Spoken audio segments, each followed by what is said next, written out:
Hello, and thank you for joining me. My name's Eamon Murphy, and this is the Irish Lad in the Corner podcast series. This is episode one of the series. I thought I'd start this one off by doing a book review on two Star Trek books that I have enjoyed reading over the years. I've had these two books for many, many years. I've taken them with me on holidays. I've read them sometimes when I'd be working night shifts and things like that, and they're easy reading. But they're not easily written. What I mean by that is that they're not written for juveniles, for young adults, for children, which you would often expect when you hear the word Star Trek in a book series. You generally tend to think, oh, they're written for kids, they're not going to be very good, things like that. These are very well written, they're very well paced. The authors of the book, one of them was an actor on Star Trek Deep Space Nine. He was a fantastic actor on the TV series. Still is doing Star Trek work, as best of my knowledge. I kind of very briefly remember seeing some thing on YouTube that was being made. I can't remember what it was called now. Hopefully, somebody in the comments section will come up with it if they watch this video. But he's still acting, still a great actor. He goes to all the Comic Cons and everything, and he's a big guy.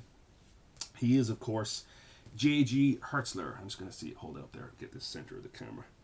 And this is him right here.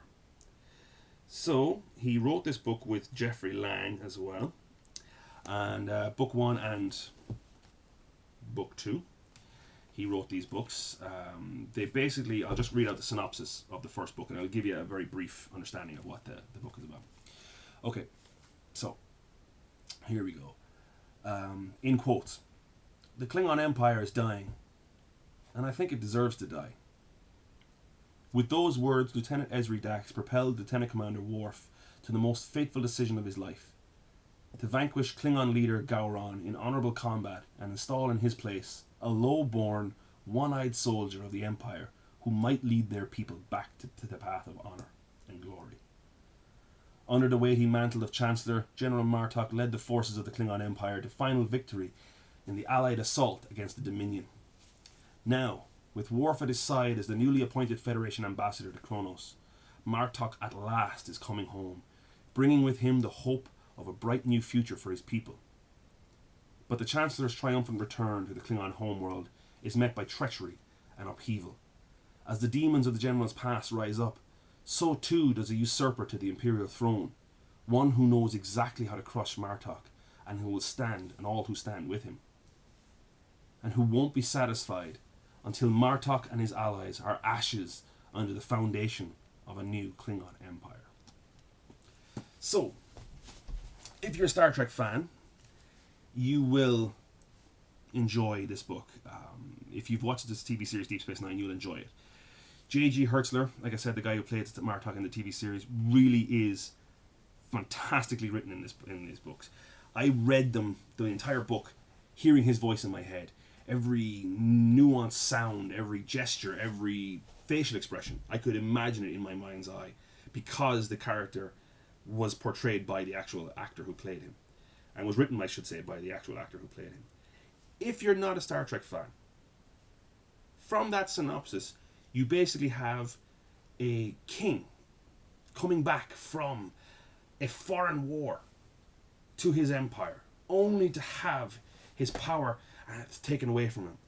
His family killed, imprisoned, chased off the throne, and his lands taken away from him, and so on and so forth. It's a great adventure like that. You could easily change the characters, change the setting, and it would be some king in Game of Thrones being chased off the Iron Throne after coming back from fighting the Dothraki or something. You know, it's you can suspend your disbelief and have a thoroughly enjoyable experience reading these books.